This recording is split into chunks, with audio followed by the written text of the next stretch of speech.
Boa noite. É bom ver todos vocês aqui, né? Quem estava torcendo para a Argentina aí? A uma. Levanta a mão, esposa. Esposa também estava. Não foi dessa vez, né? A gente estava querendo o Hexa, né? Brasil. Mas desse ano não chegou nem perto. Mas amém, queridos. É assim que são as coisas, né? Às vezes nós homens traçamos alguns caminhos, mas quem realmente executa é Deus. Amém?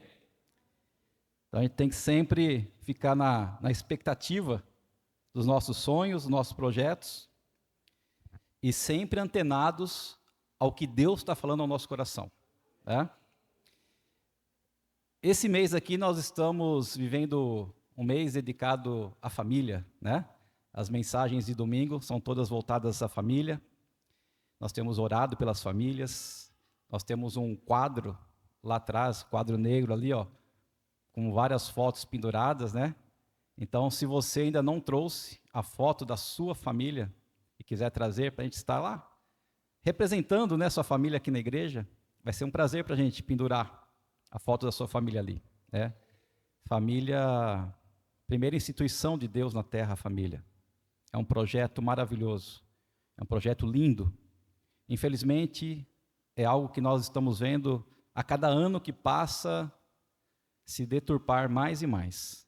Mas nós, como verdadeiros cristãos, nós temos que orar pelas famílias. Nós temos que instruir as famílias. Amém, queridos? E esse mês aqui nós já tivemos duas mensagens muito especiais.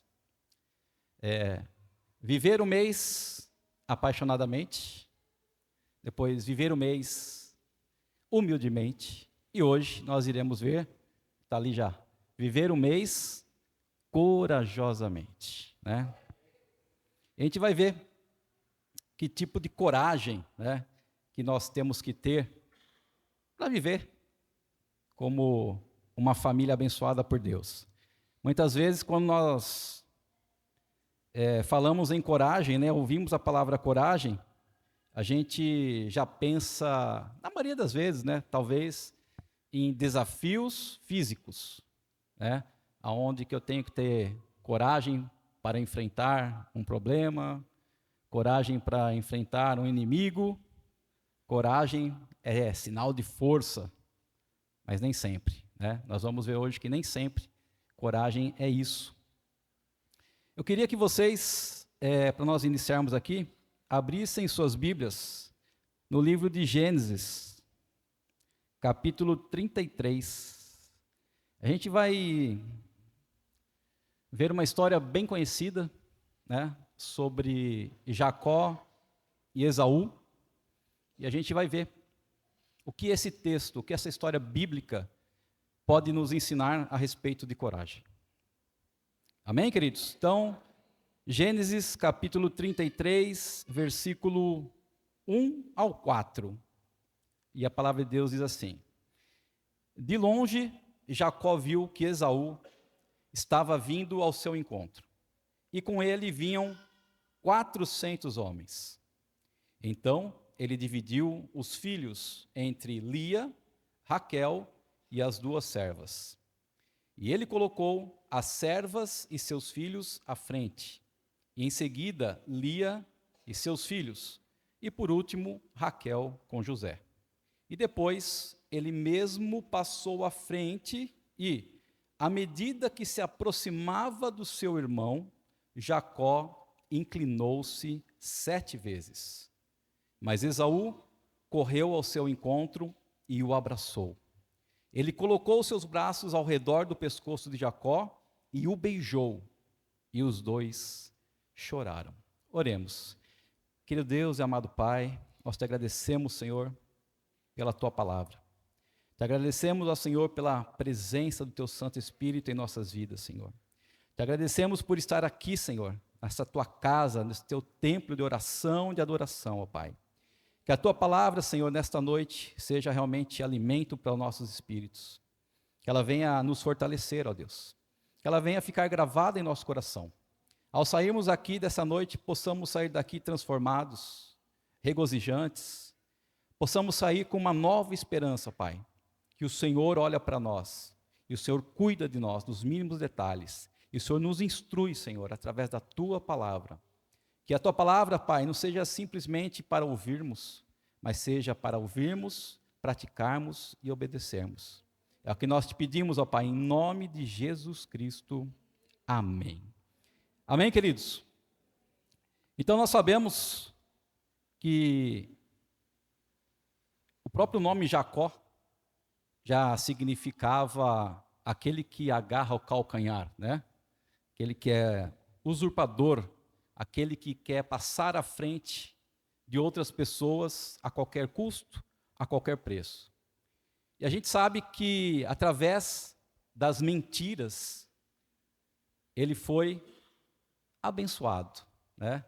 Ele primeiro tomou a primogenitura do seu irmão mais velho, Esaú, né? Porque Esaú, apesar de eles serem gêmeos, Esaú nasceu primeiro. A palavra nos conta que Esaú nasceu primeiro e Jacó nasceu agarrado ao calcanhar de Esaú, né? E aí veio o nome Jacó. Mas quem nasceu primeiro foi Esaú. Então a primogenitura, o direito de filho mais velho, era de Esaú. E depois, né, a Bíblia nos fala que Esaú, ele era um homem do campo, ele era um homem de caça, né? E um dia ele chegou muito cansado, chegou com uma fome tremenda, e ele falou para Jacó, que estava preparando um prato de lentilhas ali. Falou, meu irmão, eu quero comer dessa lentilha. Aí Jacó fez o quê?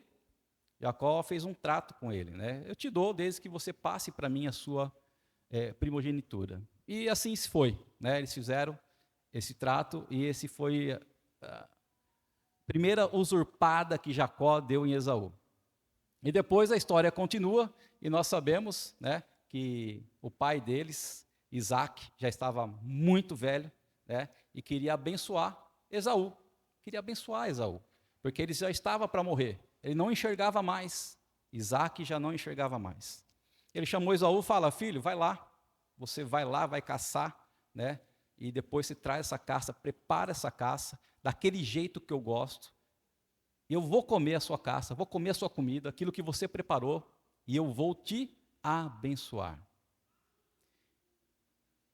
E a mãe, né? Rebeca, a mãe de Esaú e Jacó, ouviu aquilo, e ela foi mais que depressa falar para Jacó, porque a mãe, Rebeca, gostava mais de Jacó, e o pai gostava mais de Esaú. E Rebeca chamou Jacó, falou, olha filho, vai lá no nosso rebanho, pega 2 novilhos dos melhores, que eu vou preparar uma comida especial para o seu pai, e você vai lá dar essa comida para ele para ser abençoado. E Jacó falou, mas Esaú é bem peludo, é tudo peludo, e eu não sou. Então meu pai vai saber que não sou eu. Ele falou, não, vai lá, faz o que eu estou mandando, que vai dar tudo certo, né? E depois até a Bíblia nos fala que a mãe, né, Rebeca, pegou a pele dos cabritos, que estava preparando como comida, colocou nas mãos de Jacó, colocou no pescoço de Jacó, para que quando ele chegasse perto do pai, o pai passasse a mão e pensasse realmente que era Esaú, né? E assim aconteceu, nós sabemos a história, e sabemos que Isaac abençoou Jacó, pensando que estava abençoando Esaú, né? E depois que ele deu a bênção, toda a bênção para Jacó, Esaú chegou. E a surpresa foi que o pai já tinha abençoado, né? E para a gente perceber que naquela época, como a palavra, né, ela tinha um peso muito grande, um peso muito forte, Esaú chegou para o pai e falou, pai, mas o senhor já abençoou Jacó e não sobrou nada para mim. Falou, infelizmente não.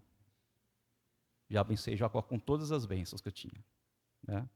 E com isso Esaú ficou com muita raiva de Jacó, e ele, esperando passar o tempo, né, da morte do pai, ele prometeu matar Jacó.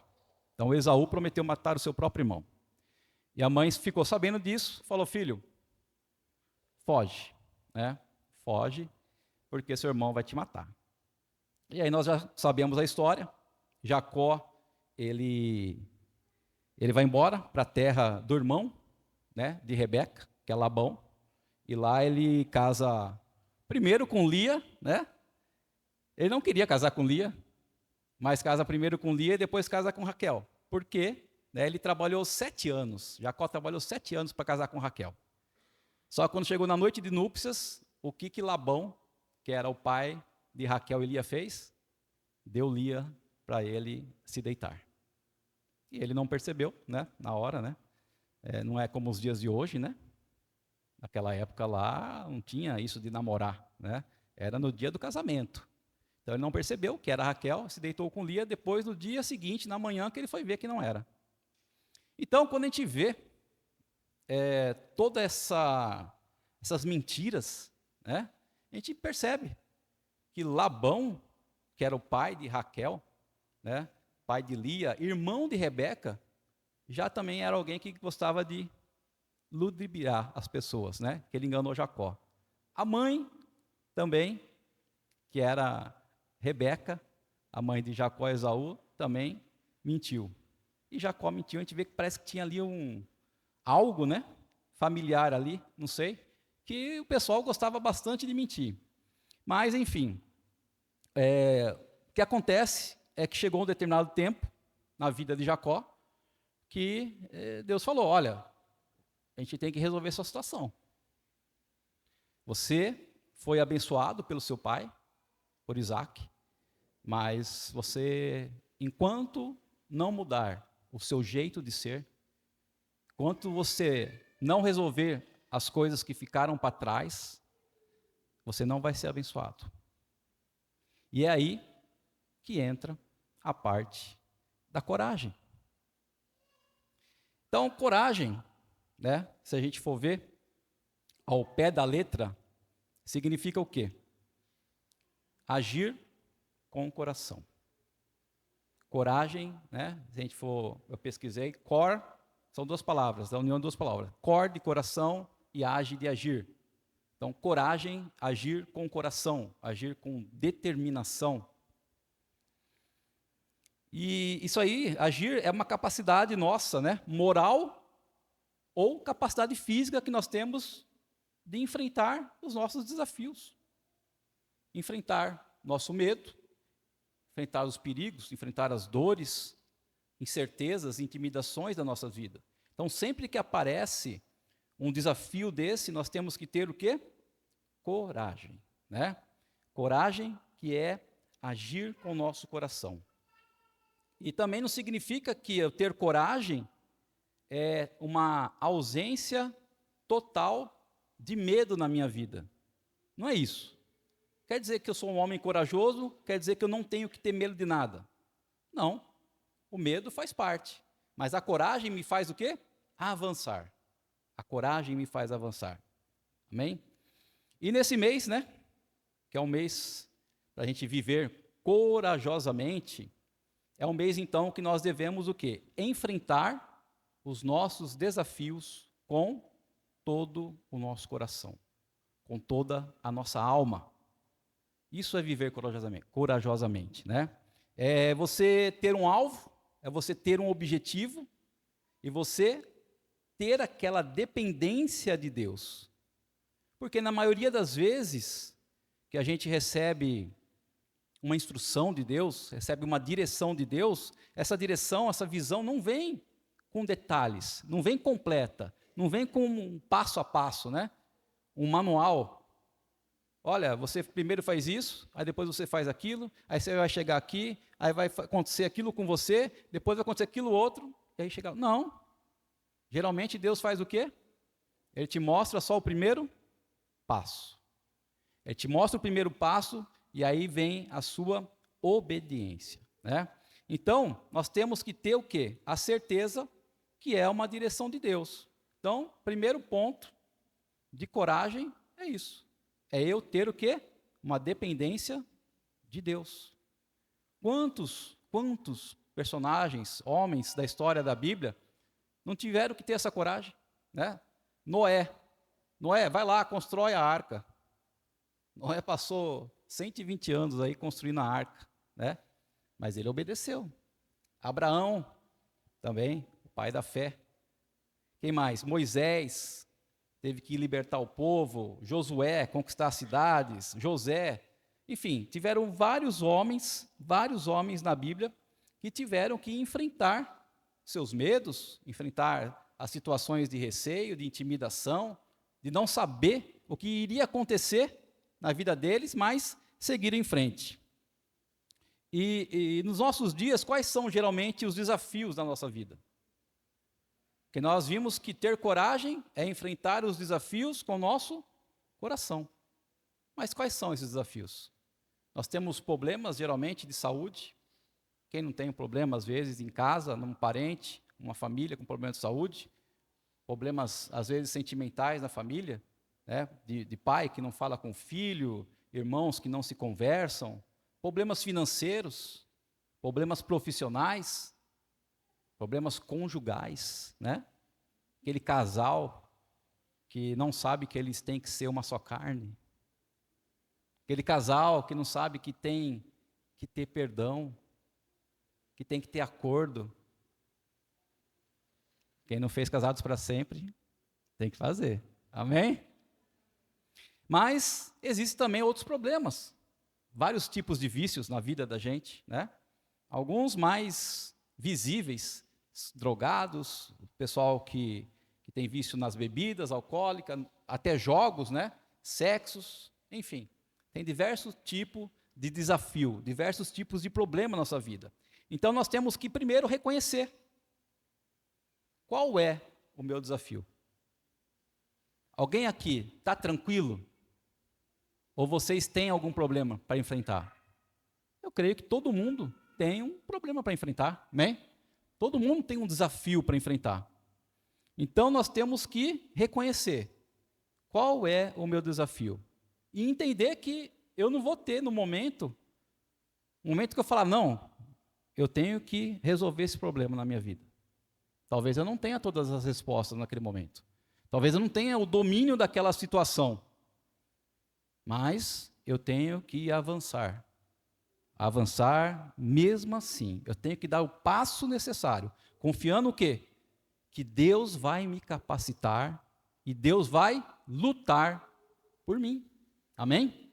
Então eu tenho que reconhecer o meu desafio e confiar em Deus. E muitas vezes, o que eu considero um desafio, outra pessoa não considera. Amém? Por exemplo, eu, no meu caso, para mim é um desafio estar aqui em cima pregando a palavra. Porque não é minha zona de conforto isso aqui, né? Desde que eu me converti no ano 2000, tem 23 anos de convertido. 26, né? 26. Se eu preguei umas 50 vezes, foi muito. Então, não faz parte do meu cotidiano. Então, isso para mim é um desafio. Agora, o pastor Nilson, não. Até é, mas não como para mim. Eu conheço, mas não como para mim. É diferente, né? Porque ele faz isso várias vezes por semana. Então, quando a gente vai conversar com uma pessoa, e essa pessoa traz para a gente um desafio, fala, olha, puxa, eu estou passando por isso, não sei como resolver, e para você, aquele desafio seria a coisa mais simples do mundo. O que você tem que fazer? Será que você fala, pô, cara, isso aí é muito fácil, você está perdendo tempo. Você vai julgar o desafio da outra pessoa, ou você vai sentar com ela, você vai orar com ela, você vai explicar para ela, você vai ajudar essa pessoa a vencer o desafio. Amém? Porque muitas vezes nós temos coragem, mas quando nós temos um ombro amigo, quando nós temos um companheiro, alguém que a gente possa confiar, ajuda a vencer os desafios, né? A nossa coragem é multiplicada. Então, trazendo, né? Agora que a gente já sabe o que é coragem, que é enfrentar os desafios, vencer os desafios com a força do nosso coração, na dependência de Deus, vamos trazer, né, esse contexto para o mês da família, para esse nosso mês aqui, né, que nós estamos falando. Então, a gente pode dizer o quê? A família é o nosso maior campo de treinamento para exercer a nossa coragem. Vocês podem repetir comigo? A família é o nosso maior campo de treinamento para exercer a nossa coragem. Por quê? Porque é na família, queridos, que nós estamos ali todo dia. É na presença da sua esposa, do seu marido, dos seus filhos, que você está. É ali que você come com eles, é ali que você dorme com eles, é ali que você enfrenta os problemas do dia a dia, que passa as necessidades, que passa os momentos de alegria, de tristeza. É nesse campo familiar, é na casa, na nossa casa, é que nós temos esse treinamento de exercer a nossa coragem, né? E eu quero falar justamente sobre isso hoje. Como ser vulnerável diante da minha família. Como eu posso ser uma pessoa vulnerável diante da minha família? E aí o primeiro ponto é o peso do passado, ou aquelas coisas que ficaram lá para trás, aquelas coisas que não foram acertadas, aquelas intrigas, aquelas brigas, aqueles problemas, que nós fizemos o quê? Levantamos o tapete, chutamos para baixo dele, falamos, fica aí porque um dia eu vou esquecer de você, ninguém vai ficar vendo mesmo, está embaixo do tapete, ninguém vai ver, só eu sei, né? Mas não, Deus vê. Deus vê. E assim como Deus cobrou Jacó, Deus vai cobrar a nossa vida também. Porque muitas vezes, Deus já declarou bênção sobre nossas vidas. Mas, talvez enquanto a gente não resolva aquele problema que ficou lá para trás, essas bênçãos não chegam por completo. Amém? Gênesis 27, 41 ao 43.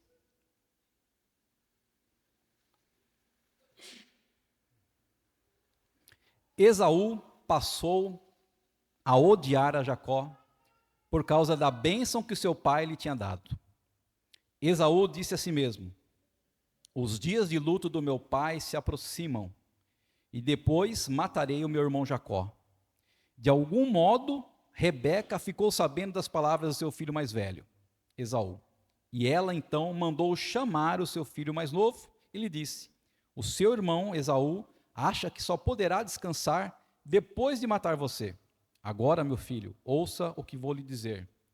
Fuja para Harã e fique na casa do seu tio Labão, que era irmão de Rebeca. Então, queridos, nós sabemos a história. Jacó passou 20 anos fugindo do seu erro. Porque foi um erro que ele cometeu, né? Apesar da mãe ter incentivado ele a mentir para o pai, se ele fosse uma pessoa, um homem de caráter, ele não tinha feito isso. Mas ele concordou com a mãe e cometeu esse grande erro, tanto com o pai como com seu irmão, né?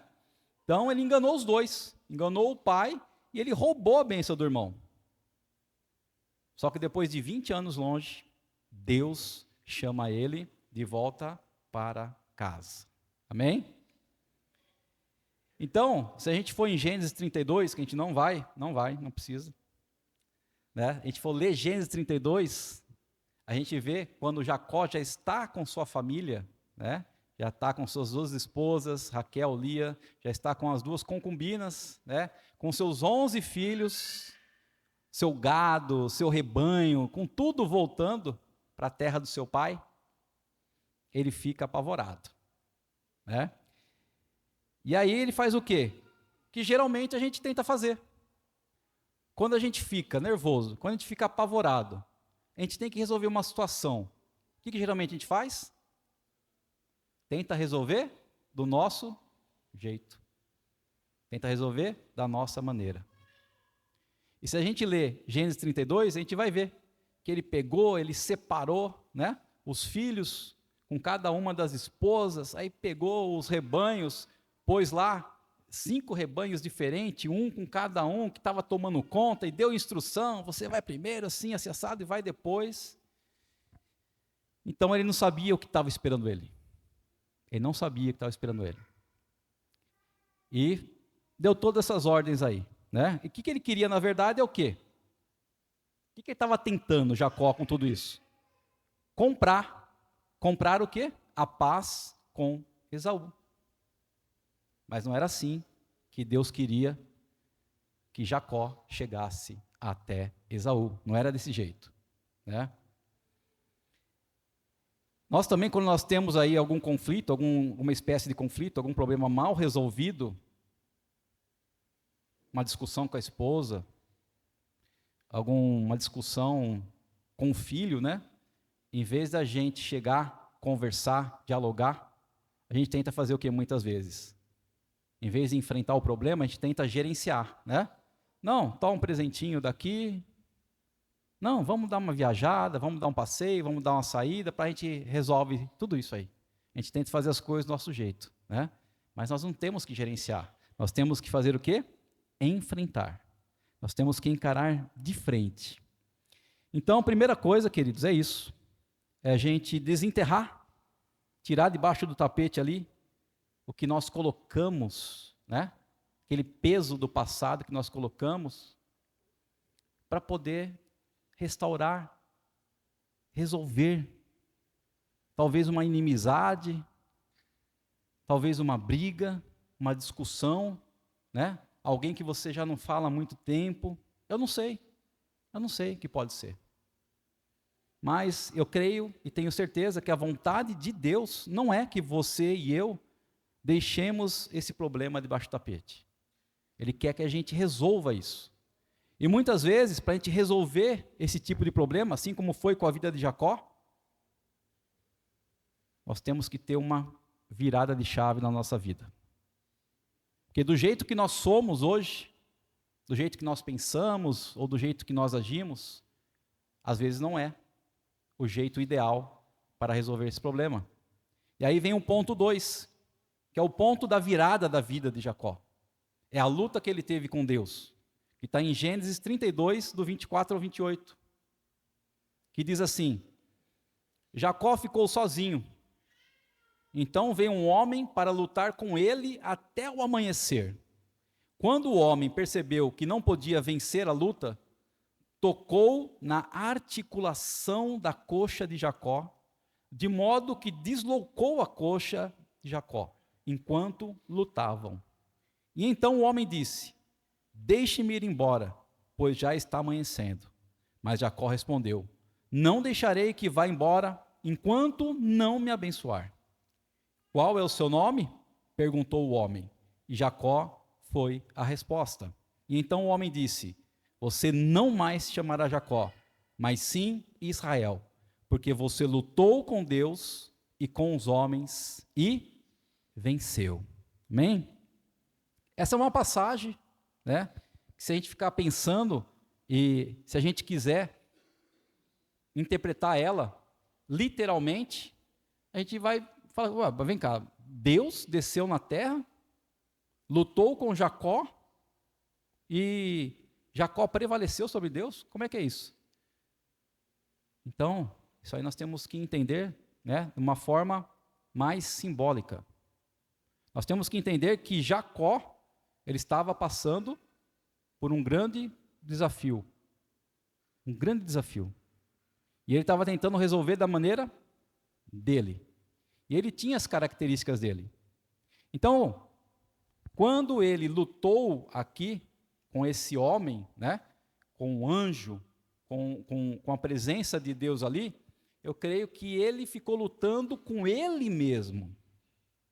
Jacó ficou relutando com ele mesmo. E ali houve o quê? Uma transformação de personalidade de Jacó. Tanto é que o nome dele foi mudado. Então, a partir daquele momento, o que o anjo falou para ele? Você não se chamará mais Jacó, o usurpador, aquele que agarra o calcanhar. Você agora será chamado de Israel, né? Príncipe de Deus. Príncipe de Deus, Israel. Então, eu creio que esse momento foi o momento da virada da vida de Jacó. Foi o grande momento de Jacó, aonde ele passou a se chamar Israel e aonde toda aquela característica dele de tentar ganhar tudo do jeito dele, agora ele estava consciente que ele teria que fazer as coisas de acordo com a vontade de Deus e mais ainda, teria que ser o quê? Humilde, né? Teria que ser humilde. Então, Deus tocou na articulação do quadril de Jacó. E ele passou a quê? A partir desse momento? A mancar. E aí, o que vai acontecer? Jacó já não é mais aquele homem que ele era, autossuficiente, um homem astuto, né, esperto.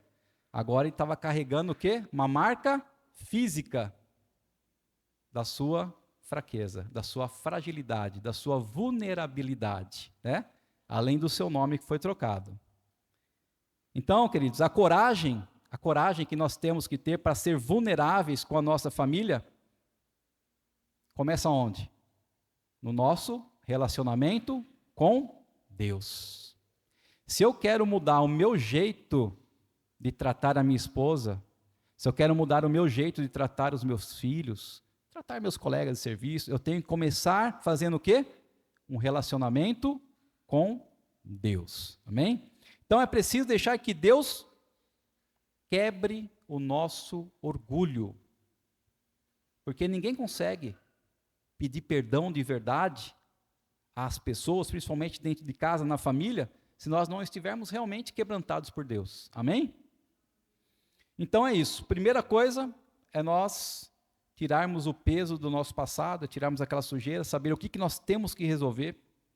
E o segundo ponto é esse relacionamento com Deus que nós temos que ter para que Deus possa transformar nossa vida. Terceiro ponto, a coragem de expor a nossa fragilidade, porque tem que ter coragem. Nem todas as pessoas têm a coragem de falar, eu realmente errei, eu realmente sou fraco, eu preciso de ajuda. Gênesis 33, do 1 ao 3. De longe, Jacó viu que Esaú estava vindo ao seu encontro, e com ele vinham 400 homens. Você imagina, né? Então ele dividiu os filhos, Jacó dividiu os filhos entre Lia, Raquel e as suas duas servas.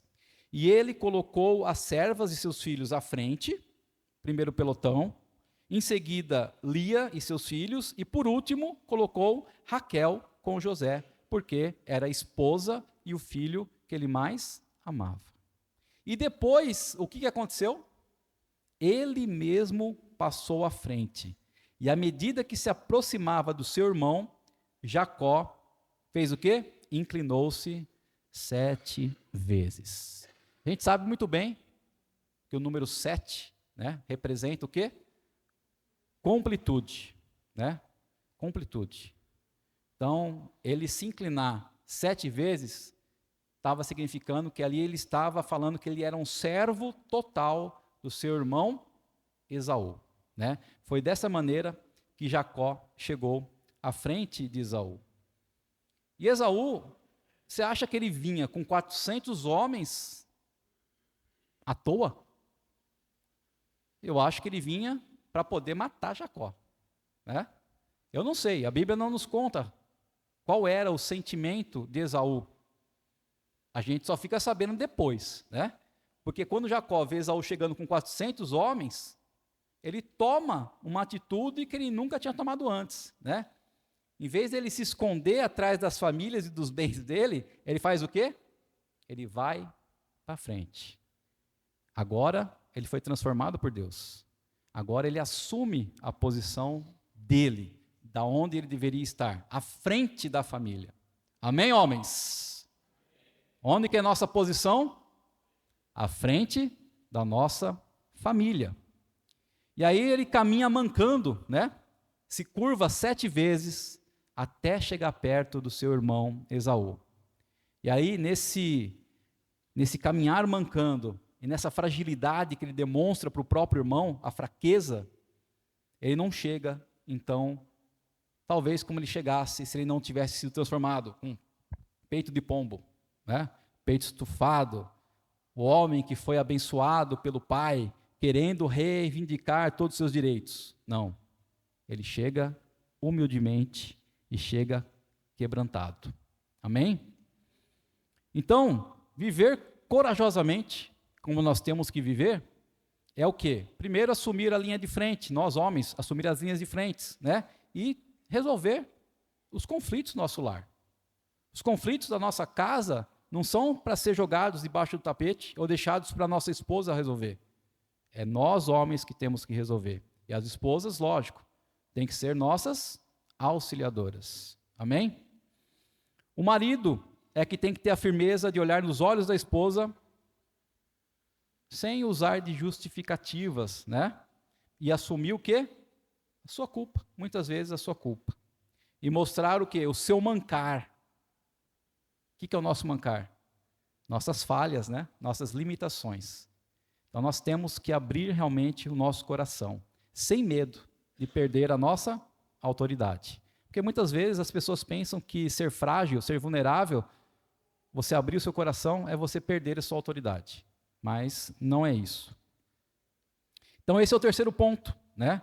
Nós vimos aí que nós temos que ter coragem para expor o quê? A nossa fragilidade. Temos que ter coragem para poder realmente falar, estou errado, preciso de ajuda, quero resolver a situação. E por último, né? O quarto ponto, que foi a reação que ninguém estava esperando. Nós podemos dizer que ali, aquela muralha, aquele muro que tinha sido construído 20 anos atrás, entre Esaú e Jacó, foi ao chão. Aquele muro foi quebrado. Gênesis 33, 4. Mas Esaú correu ao seu encontro e o abraçou. E ele colocou os seus braços ao redor do pescoço de Jacó e o beijou, e os dois choraram. Né? Creio que é uma das passagens mais emocionantes aí do Velho Testamento. Porque, queridos, não é fácil, né? Quando a gente tem um parente, quando a gente tem muitas vezes um pai, uma mãe, que a gente não fala, não conversa. Às vezes um irmão, né? Que não conversa, que não se vê há muito tempo. Não é fácil você conviver com esse sentimento de distância. Porque é sangue do nosso sangue. Amém? São nossa família, pessoas que nós devemos amar. E então, nesse momento, né? Esse momento, toda aquela raiva que Esaú tinha, toda aquela raiva que Esaú carregou de Jacó por 20 anos, se desfez em alguns segundos. Quando ele viu Jacó, que já era Israel, totalmente ali desarmado, né, humilde, viu aquele irmão mancando ali, se curvando 7 vezes diante dele, aquela fragilidade, aquela vulnerabilidade de Jacó desarmou o ódio do seu irmão Esaú. Amém? Então, muitas vezes, queridos, as nossas situações não são resolvidas na força. Não é por força e nem por violência. Mas muitas vezes é pela humildade. Muitas vezes é o fato de a gente admitir que nós erramos, que nós pecamos, mas que nós ouvimos Deus falar conosco, que estamos arrependidos, estamos transformados e queremos voltar atrás. Amém? Então, quando nós temos a coragem de baixar as nossas armas e confessar nossas fraquezas, nós damos espaço para a graça de Deus agir em nossas vidas. Aonde o nosso orgulho constrói muros, a nossa fragilidade, a nossa vulnerabilidade constrói pontes. Pontes que unem as pessoas. Pontes que unem o amor. Amém, queridos? Já estou encerrando. Se o grupo de louvor quiser subir. Só queria aqui, antes da conclusão, contar uma pequena história, pequena ilustração, para deixar mais fixado. Imagine a seguinte cena, né? Você está voltando de uma viagem e chegou na fronteira, está atravessando a fronteira, né? E chega aquele momento de passar por onde? Pela alfândega. E aí, o fiscal olha para você, fala assim, opa, peraí, vamos abrir sua mala aí. Pode abrir sua mala. Né? Se você estiver tentando esconder alguma coisa que não deveria estar ali, dentro daquela mala, esse vai ser um momento de maior pânico para você. Você vai começar a suar frio, vai começar a ficar na defensiva, vai começar a dar várias desculpas. O coração acelera por causa do medo de você ser descoberto.